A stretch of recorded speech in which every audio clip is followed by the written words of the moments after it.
It's 12:13 on At Noon from KSFR News. A couple of years ago, the hot topic at meetings of Santa Fe City Council was short-term rentals. A hue and cry had gone up over the noise, the unruliness, the destruction of local neighborhoods from short-term renters of fewer than 30 days. Led by then-Councilwoman Karen Hellmeyer, an aggravated city council responded to the complaints by creating a new ordinance to regulate rentals of fewer than 30 days. Among the provisions, notification of neighbors that a house was being licensed for short-term rentals, and notification to potential buyers of a property of the status of city law. It also requires a $1,000 licensing fee a year. Well, some of that could change. Two city councilors have drafted a revised ordinance they think will better serve Santa Fe than the existing law. They'll present it to the Planning Commission this week. Councilor Rosemary Romero says a number of the issues that led to the ordinance simply haven't materialized. It just didn't play out the way that I think it had been given to the public. So there weren't the thousands that were out there. I think there's about 300, and that's played out to be true. I think Karen Walker had given a really good research paper on what was really happening. So 350 seems a reasonable amount. It did seem that there were some issues that we needed to work on. More of them were around enforcement, but the kinds of complaints that we got were nowhere near the kinds of things that had been brought to light in previous years. So what we found were some of the quote-unquote complaints were people just trying to figure out what was going on with the house next door, whether it was a rental or not.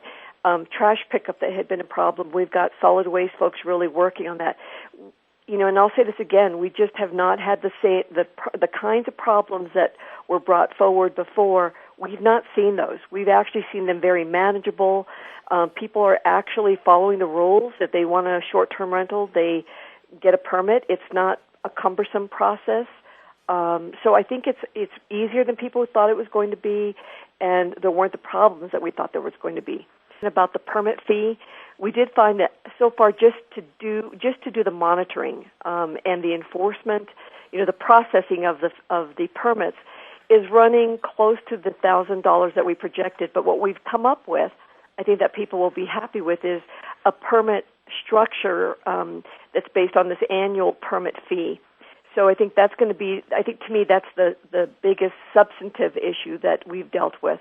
So, for example, a residence that has 2 rental periods per year, there's no permit fee. For accessory dwellings, it's $350. Number of units on a contiguous lot, $350.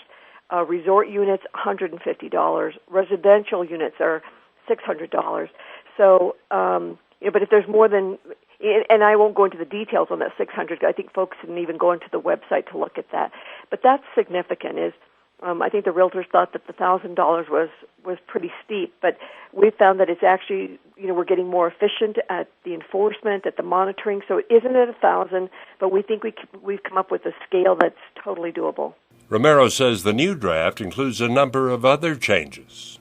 Absolutely, and making it a little bit easier. We did put in what I would call another issue was around real estate brokers that, we wanted them to, we've struck this from the language in the ordinance is real estate brokers listing the residential property in the city of Santa Fe shall provide prospective buyers a current copy of Section 14.6.2, and it goes on, but we don't think that that's necessary. And we're hoping that for folks who did call to complain about covenant issues within a compound, perhaps, that they provide us with a copy of their covenant, that if their regulations or their ordinances for structure for their covenants call for no short-term rentals, we'd like to see that. That takes care of a lot of the problems.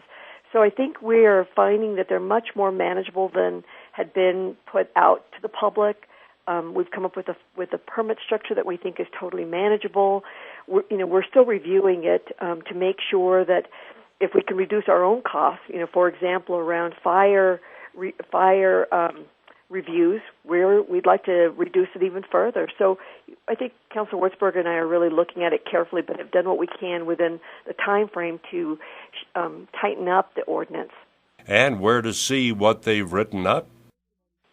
If anybody would like to look at this ordinance online, it's the www.santafenm.gov is the City of Santa Fe website, and then under Legislative Services is the updated ordinance that we're moving through the process. But you're right. It's not the problem that we were all led to believe it was. It's a different kind of, and I don't think it's a problem. So I don't want to frame it as a problem. I want to frame it as, an issue that came to light that we've figured out there's a way to resolve it and let people have a business. We at the Land Use Subcommittee invited public to come, and we did hear from realtors that would like to have, or people who manage properties, not realtors, but manage properties, would have liked to have seen the fee go away. But quite frankly, it costs us to do the enforcement and the monitoring. So we've figured out a way to come up with a much more reasonable permit fee. And who knows, we reduce our fees on our end, we can continue to reduce the fees on the permit side. City Councilor Rosemary Romero on At Noon from KSFR News.